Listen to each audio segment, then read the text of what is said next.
히브리서 12장 2절의 말씀 우리 함께 합독하겠습니다. 히브리서 12장 2절의 말씀, 한 절의 말씀입니다. 자, 같이 읽겠습니다. 시작. 믿음의 주요 또 온전하게 하시는 이인 예수를 바라보자. 그는 그 앞에 있는 기쁨을 위하여 십자가를 참으사 부끄러움을 개의치 아니하시더니 하나님 보좌 우편에 앉으셨느니라. 아멘. 요즘 다양한 분야에 하면서도 사람들에게 아주 좋은 강연을 해주는 강사들이 참 많은 것 같습니다. 그들 중에는 청소년 지도에 관해서 혹은 소통에 관해서 또 그 밖에 그들에 관한 주제들로 많은 사람들에게 좋은 영향력을 끼치는 분들이 있습니다. 이러한 분들로 인해서 이 강연을 듣다 보면 내가 고민했던 또 여러 가지 문제들에 대한 그런 어떤 해결의 실마리를 찾는 그런 경우들도 있는 것 같습니다. 이런 강사들의 어떤 직종들은 다양한 것 같습니다. 작가도 있고 또 아나운서도 있고 운동선수도 있고 교수나 교사들도 다양한 분야에서 이런 일들을 하는 사람들을 봅니다. 이들의 강연을 들으면서 사람들에게 참 많은 감동과 도전의식을 심어주고 있구나 하는 것을 생각해 볼 때 참 감사한 일이구나라는 생각을 하게 됩니다. 그분들의 말을 이렇게 들어보면 버릴 것이 없을 만큼 아주 귀하고 감동을 주는 말들이 틀림없습니다. 그래서 누구나 그분들의 말을 따라서 행동하게 되면 틀림없이 좋은 결과를 얻을 수 있을 것 같은 그런 확신을 우리가 갖기도 합니다. 자, 그런데 문제는 뭐냐면 과연 우리에게 그 감동적인 말을 실천할 만한 의지와 결단이 있느냐 하는 것입니다. 그러니까 여러분, 강연의 어떤 내용의 문제가 아니라 그 좋은 강연을 우리가 들었을 때 그것을 과연 내가 실천할 수 있는 의지가 있느냐, 그것이 더 중요한 것 같아요. 머리는 분명 알아요. 그 강사님들의 말을 들어보면 분명 다 공감이 되고 이해가 되고 또 그렇게 하면 분명 좋은 결과가 있을 것이라는 생각을 우리가 갖기도 합니다. 다 맞는 말인데 문제는 뭐냐면 내가 그 맞는 말을 실천에 옮길 만한 상태가 아니라는 거예요. 여전히 우리는 그런 상태가 아니다 보니까 계속 그 상태, 이 자리, 이 모습으로 머물러 있는 것을 보게 됩니다. 변화가 없어요. 그렇다면 왜 사람들은 분명 옳은 말을 들었음에도 불구하고 행동으로 옮기지 못하는 것일까? 그걸 우리가 한번 생각해 볼 필요가 있습니다. 마가복음 2장 1절에서 12절 말씀을 보면 중풍병자 이야기가 나옵니다. 사람들이 그 중풍병자를 그 들것에 실어다가 결국 예수님께로 오는데 예수님께 오는 과정 속에 여러 가지 어려움이 있어요. 그래서 이제 마침내 안 되다 보니까 지붕까지 뚫어가지고 그 침상을 예수님 앞에 내려놓습니다. 근데 마침내 이 사람이 어떻게 되느냐 하면 고침을 받고 침상채로 그냥 들고 일어나 걸어가는 거예요. 우리가 마가복음 2장의 이 중풍병자의 사건을 통해서 주목해야 할 것은 뭐냐 하면 사람이 옳은 것을 안다고 해서 실천할 수 있는 건 아니라는 거예요. 그것을 실천할 수 있는 우리의 상태가 먼저라는 거예요. 우리의 상태가 되어야 실천할 수 있는 것이지 상태가 안 됐는데 아무리 좋은 말을 한들 우리가 그것이 가능할 수 있겠느냐는 거예요. 여러분, 부모님들이 때로는 자녀들에게 여러분 틀린 말을 하지는 않습니다. 가령 우리가 많이 듣는 게 뭡니까? 열심히 공부해라. 뭐 일반적으로 듣는 이야기 아니에요. 그 말이 틀린 말입니까? 잘못된 말이에요? 그리고 그 이야기가 부모 좋아라고 한 말은 결코 아니잖아요. 열심히 공부해서 네가 잘 되어가지고 네가 성공해서 좋은 인생을 살아라. 그런 뜻이거든요. 그런데 자녀들도 그 이야기를 들으면 옳은 말인지 알아요, 몰라요? 다 알아요. 다 아는데 실천이 안 되는 거예요. 왜 실천이 안 될까요? 그 상태가 온전하지 못하기 때문에 그런 거예요. 상태가 온전하지 못한 그 아이에게, 자녀에게 열심히 공부해라고 하면 그 아이가 열심히 공부할 수 있느냐는 거예요. 지금 상태가 그 상태가 아닌데. 때로는 여러분, 우리 사랑하는 남편에게 우리 아내 되시는 분들이 정말 옳은 잔소리를 많이 하잖아요. 구구절절 틀린 말은 하나도 없어요. 그러니까 남편들도 반박을 못해. 왜? 다 옳은 말이니까. 버릴 것이 없어요. 틀린 말이 아니니까. 예를 들어서 뭐 술 좀 끊으세요. 술 좀 적당하게 드세요. 틀린 말 아니거든요. 그것도 다 알아요. 아, 이러면 안 된다는 걸 다 아는데 못해요. 왜 못할까요? 그만한 상태가 아니기 때문에 그런 거예요. 상태가 아닌 사람에게 자꾸 옳은 말을 한다고 옳은 행동을 할 수 있는 게 아니에요. 자녀들 요즘 뭐 게임을 열심히 하죠. 보면 우라통이 터집니다. 야, 그것 좀 그만해. 그런다고 해서 자녀들이 그렇게 행동으로 옮길 수 있느냐? 안 됩니다. 왜? 그의 영적 상태가 그렇지 못하는 거예요. 자기도 알아요. 끊을 수가 없는 거예요. 여러분, 담배가 끊어집니까? 나 오늘부터 담배 끊을 거야. 우리가 교회 다니는 사람들 중에서도 그런 사람들이 있잖아요. 담배를 끊지 못해가지고 막 힘들어하는 사람들. 술을 끊지 못해서 힘들어하는 사람들. 알아요. 담배가 몸에 안 좋다는 사실을. 근데 못 끊어요. 왜 못 끊을까요? 끊을 만한 그런 영적 상태가 아니에요. 그런 사람들에게 계속 무슨 옳은 소리를 하고 옳은 잔소리를 한다고 해가지고 여러분 고침을 받고 회복될 수 있느냐? 없습니다. 오히려 뭐가 돼요? 막 분쟁이 일어나고 다툼이 일어나고 갈등이 일어나고 오히려 그것 때문에 서로가 마음이 상합니다. 안 돼요, 여러분. 그러니까 여러분 뭘 우리가 알아야 되냐면 상태를 먼저 점검해야 돼요. 이 사람의 상태가 스스로 걸어갈 수 있는 상태인지 뛰어갈 수 있는 상태인지 예수님께 갈 수 있는 상태인지 아니거든요. 술을 끊을 상태가 아니에요, 여러분. 아닌 사람에게 술 끊으라고 한다고 술이 끊어집니까?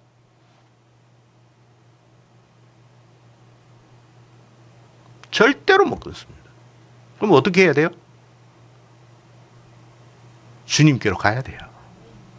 그러니까 무슨 말이냐면 훌륭한 강연을 듣고 훌륭한 잔소리를 듣는다고 우리가 변화되지는 않는다는 거예요. 일단 뭐부터 해야 돼요? 고침부터 받아야 돼요. 우리가 여러분 병원에 왜 갑니까? 좋은 병원에 가려고 하잖아요. 그냥 일반 병원도 아니고 좋은 병원에 가려고 해요. 근데 좋은 병원에 가면 병원비가 더 비싸. 몰라서 좋은 병원에 가는 거 아니에요. 병원비를 더 많이 내더라도 좋은 병원에 가려고 해요. 이유는 뭡니까? 고침받기 위해서 그런 거예요. 아니 병원에 가가지고 그곳에 여러분 병원 시설, 야, 이 병원 정말 시설이 끝내준다. 야, 주차장도 끝내준다. 여기에 야, 병원밥이 정말 맛있어. 야, 비빔밥이 일품이야. 아니 병원에 비빔밥 먹으러 병원 가는 사람 없어요, 여러분. 거기에 좋은 시설을 구경하기 위해서 병원 가는 사람은 없습니다. 뭐 때문에 갑니까? 치료받기 위해서 가는 거예요. 고침받기 위해서 가는 거예요. 치료받고 고침을 받아야 병원에 머물기 위함이 아니라 나의 삶의 현장에 돌아와서 건강한 삶을 살기 위해서 그런 거예요. 우리가 여러분 교회에 오는 이유가 좋은 설교를 듣기 위해서 오는 게 아니에요. 설교 자체가 다 좋은 거예요.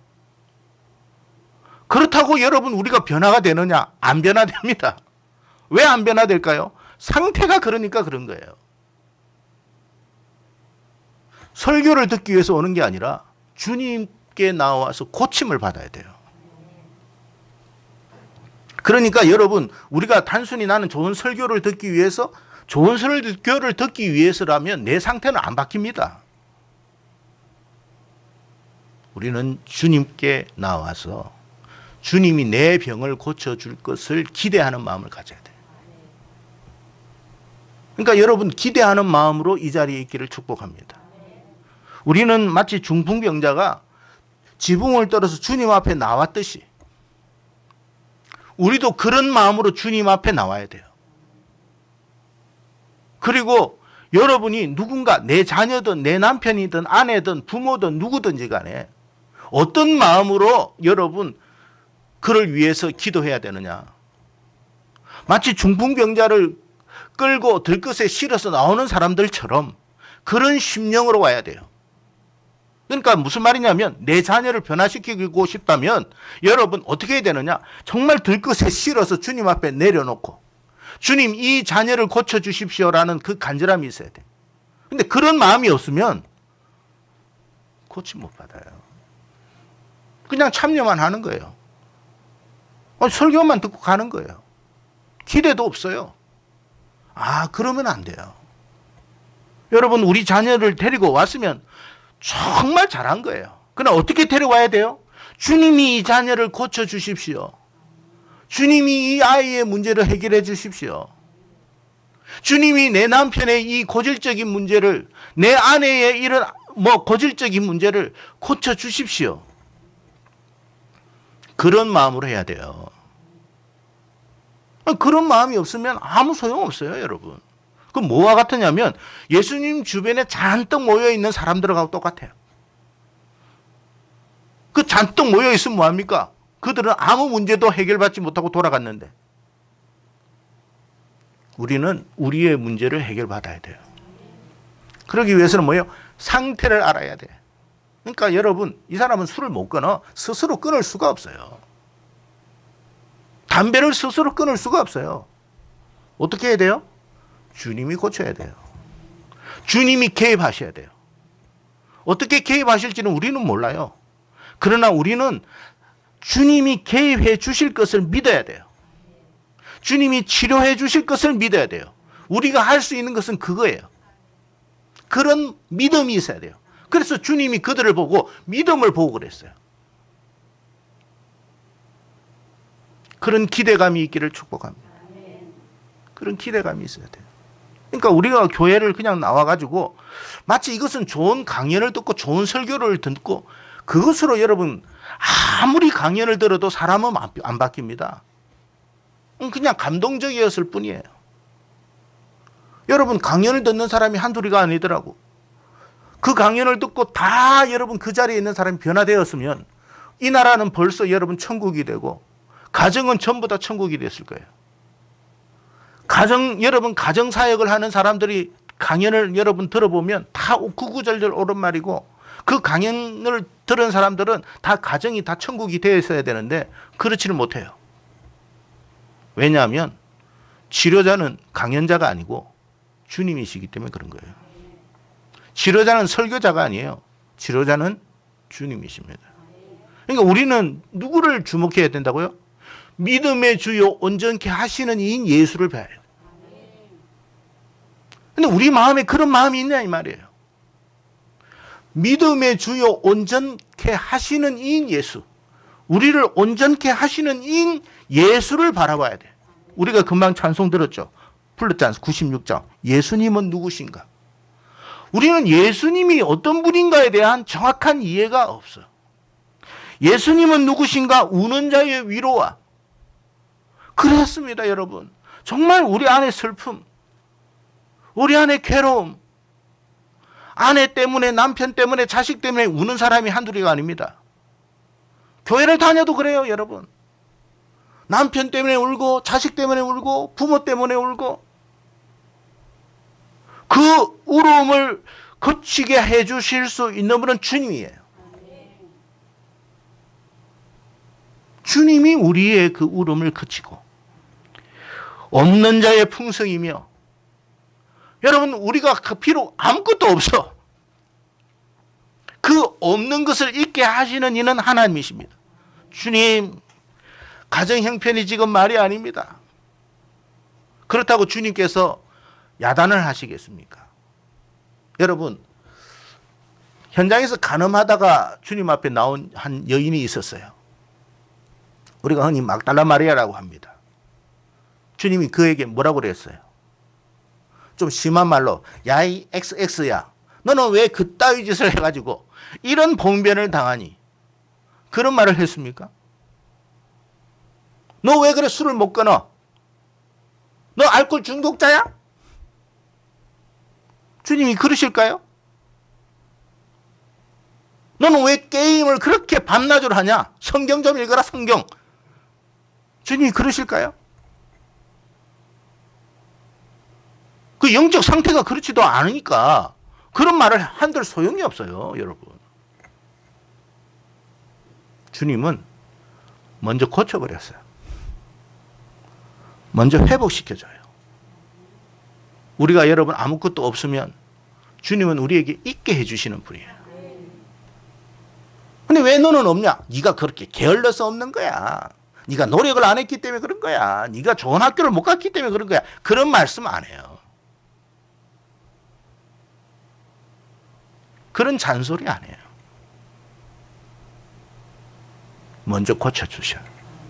그리고 나서 그러지 말아라. 여러분, 우리를 주님이 회복하실 것을 믿습니까? 어떤 질병도 어떤 문제도 주님 앞에서 해결되지 못할 문제가 없음을 믿습니까? 그런 믿음이 있어야 돼. 예수님이 누구신가부터 알아야 돼. 예수님은 모든 것을 해결해 주실 수 있는 분이시다. 병든 자의 고침과 죽은 자의 부활과 모든 것이 가능한 주님이십니다. 그래서 우리는 주님 앞에 뭐 해야 된다고요? 이 문제를 내려놓을 줄 알아야 돼요. 나의 문제를 내려놓고 내 가족의 문제를 내려놓고 내 삶의 문제를 내려놔야 돼요. 오늘 중풍병자가 여러분 그 중풍병자를 가지고 있는 사람들이 지붕을 뜯어 내려놓았다고 그러잖아요. 내려놔야 돼요. 주님 앞에 와가지고 전혀 기대가 없으면 안 내려놓습니다. 주님이 해결해 주실 것이라는 믿음이 없기 때문에 그런 거예요. 주님이 어떤 분인가를 알아야 돼요. 주님은 내 문제를 해결해 주실 수 있어. 교회를 그렇게 다니는데 왜 내 문제가 해결 안 됩니까? 내려놓지 못하고 여전히 들고 다니고 있기 때문에 그런 거예요.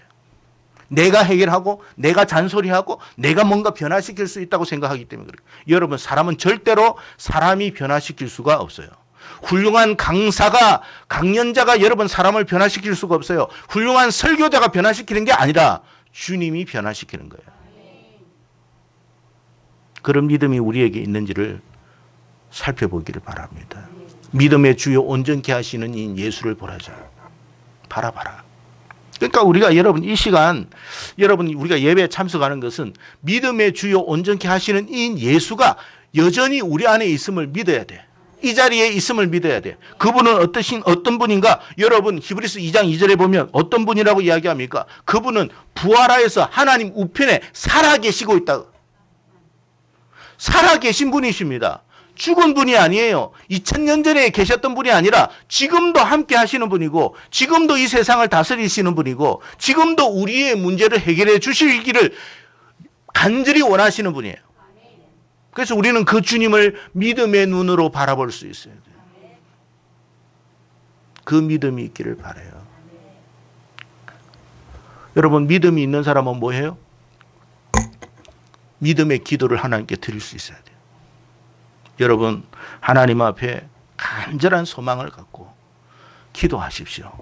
잔소리 100번 하는 것보다 차라리 그 시간에 주님 앞에 엎드려 기도하십시오. 여러분의 잔소리가 변화를 못 일으킵니다. 여러분의 기도가 여러분의 삶의 현장을 변화시킬 것입니다.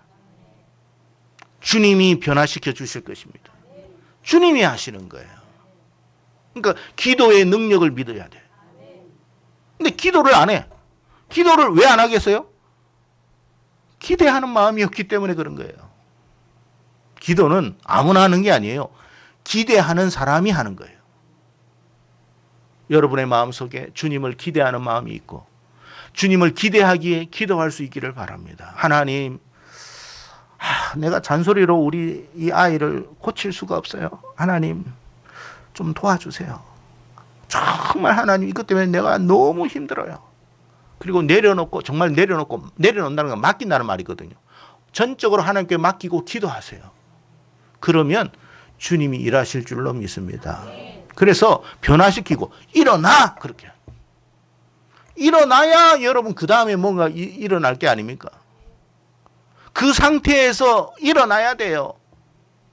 그 일어나게 하시는 이는 주님이십니다.